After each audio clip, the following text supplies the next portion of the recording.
I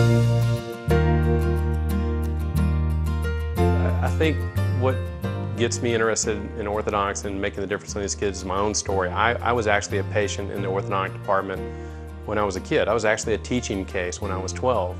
And I was fascinated with the orthodontists that I met. They were actually students. And they took the time to teach me at that point how my mouth was going to change.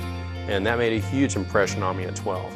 And that led me to become an orthodontist someday. And I was actually lucky enough to go back to the same program as a resident in the same school where I was treated as a patient 20 years later. But the drive led me to do a lot of other things in my life. I run triathlons, I'm a private pilot, I like to be outdoors, I'm an avid cyclist. There's things that I do now that all tie back to my passion for what I do in the office. I take that same passion in everything I do, and I take the same pride in myself as I do in making a pretty smile at the end of the day.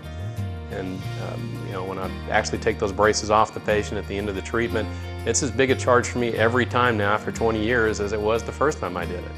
And I still run to patients from 20 years ago that their smiles still look beautiful, and I still get just a bigger grin on my face when I run into them now.